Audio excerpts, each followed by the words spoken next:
Sir ಈಗ ಬಿಡದಿ ಹೋಗ್ಬಿಡಿ sir Bidadi town ವಿಚಾರವಾಗಿ ಕುಮಾರಸ್ವಾಮಿ ಮತ್ತು ಡಿ ಕೆ ಶಿವಕುಮಾರ್ ಮಧ್ಯೆ ಪತ್ರ ವಾರ ನಡೆಸಿದ ಜೊತೆಗೆ ಡಿ ಕೆ ಶಿವಕುಮಾರ್ ಅವರು ವಿಧಾನಸೌಧ ಬರಿ ಅಂತಾರೆ ಅವರು ಕುಮಾರಸ್ವಾಮಿ ಇಲ್ಲ ಅಲ್ಲೇ ನೋಡಿ. ಅದು ಬಿಡದಿ ವಿಚಾರದಲ್ಲಿ ಈಗ ಕುಮಾರಸ್ವಾಮಿ ಅವರು ಅಧಿಕಾರದಾಗಿದ್ದಾಗ ಇದು ಬಿಡದಿ ಟೌನ್ಶಿಪ್ ಪ್ರಾರಂಭ ಆಗಿದೆ ಅವರಿಂದ.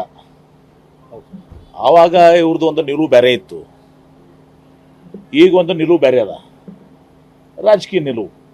ಸುಮ್ಮನೆ ಡಿ ಕೆ ಶಿವಕುಮಾರ್ ಮಾಡ್ತಾ ಇದ್ದಾರೆ ಅಂಥೇಳಿ ಮುಖ್ಯಮಂತ್ರಿಗಳು, ಅದು ತಮ್ಮ ಜಿದ್ದಾಜಿದ್ದಿ ವೈಯಕ್ತಿಕ ದ್ವೇಷ ಇದು. ಮತ್ತು ಇನ್ನೊಂದು ಮಾಹಿತಿ ಹೊರಗೆ ಬಂದಿದೆಯಲ್ಲ, ಅನಿತಾ ಕುಮಾರಸ್ವಾಮಿ ಅವ್ರದ್ದು 100 ಎಕರೆ ಇದೆ ಅಂಥೇಳಿ. ಗೊತ್ತಿಲ್ಲ ಅಂತಂದರೆ ನಾನು ಹೆಂಡ್ತಿ 100 ಎಕರೆ ತೊಗೊಂಡ್ರೆ ನನಗೆ ಅದು ಅಷ್ಟೆಲ್ಲ ಗೊತ್ತಿರೋಂಗಿಲ್ಲ ಅಂದರೆ ಭಾಳ ಕಷ್ಟಪ್ಪ ಇದು. ನಮ್ಮ ಮನೆಗಂತೂ ಭಾಳ ಡಿಫಿಕಲ್ಟ್ ಅದ.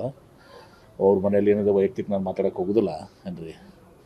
ಬಟ್ ಇದೆಲ್ಲನೂ ಅವರಿಂದ ಪ್ರಾರಂಭ ಆಗಿದ್ದು, ಸುಮ್ಮನೆ ರಾಜಕೀಯ ಬರೆಸ್ತಾ ಇದ್ದಾರೆ ಅದರಲ್ಲಿ.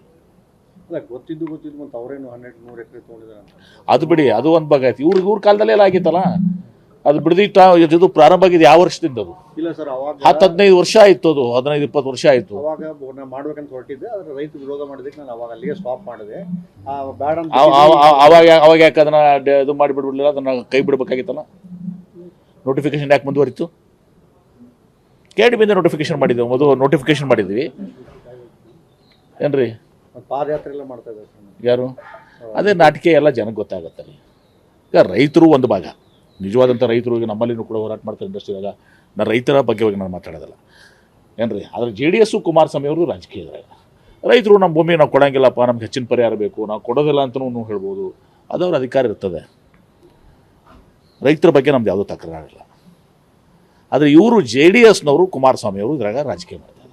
ಇಷ್ಟೇ ಡಿಫ್ರೆನ್ಸ್ ಇಸ್ ದ್ಯಾಟ್. ರೈತರು ಹೋರಾಟ ಮಾಡಲಿ, ನನಗೆ ಬೇಕು, ನಮಗೆ ಕೊಡೋದಲ್ಲ, ಹಚ್ಚಿಗೆ ಪರಿಹಾರ ಕೇಳ್ಬೋದು, ಅಥವಾ ಡೆವಲಪ್ ಲ್ಯಾಂಡ್ ಕೇಳ್ಬೋದು, ಅಥವಾ ನಾವು ಕೊಡೋದೇ ಇಲ್ಲಪ್ಪ, ನಾವು ಕೃಷಿಗೆ ಬೇಕಪ್ಪ ಅಂತ ಅನ್ಬೋದು. ಅದು ಒಂದು ಭಾಗ, ಯಾವಾಗಲೂ ಅದು ಇದ್ದಂಥದ್ದು. ಆದರೆ ಇದರಲ್ಲಿ ಸ್ಪಷ್ಟವಾಗಿ JDS ಕುಮಾರಸ್ವಾಮಿ ಅವರು ರಾಜಕೀಯ ಮಾಡಕತ್ತಿದ್ದಾರೆ. ಇವ್ರಿಗೆ ಅದು ಬೇಡಾಗಿತ್ತು ಅಂದರೆ ಅವಾಗನೇ ಅದನ್ನು ಇವರು ಅಧಿಕಾರ ಮುಖ್ಯಮಂತ್ರಿ ಇದ್ದರು, ಅದನ್ನು ಆ ನೋಟಿಫಿಕೇಶನ್ ಡ್ರಾಪ್ ಮಾಡಿ ಅವ್ರಿಗೆ ರೈತರಿಗೆಲ್ಲ ಮಾಡ್ಕೊಬಿಟ್ರೆ ರೈತರು ಇಲ್ಲಿ ತನ ಅವ್ರು ಯಾರೂ ಮಾರಾಟ ಮಾಡ್ಕೊಳಕ್ಕಾಗಿಲ್ಲ. ನೋಟಿಫಿಕೇಶನ್ ಆದಮೇಲೆ ಯಾರೂ ಲೋನ್ ತೊಗೊಳಕ್ಕಾಗಿಲ್ಲ. ಅವಾಗೇನು ಮಾಡ್ತೀರಿ ಕುಮಾರಸ್ವಾಮಿ ಅವರು? ಅವಾಗೆಲ್ಲ ಹೋಗಿತ್ತು ಅವ್ರ ಕಾಳಜಿ, ಬದ್ಧತೆ ಇತ್ತಾ?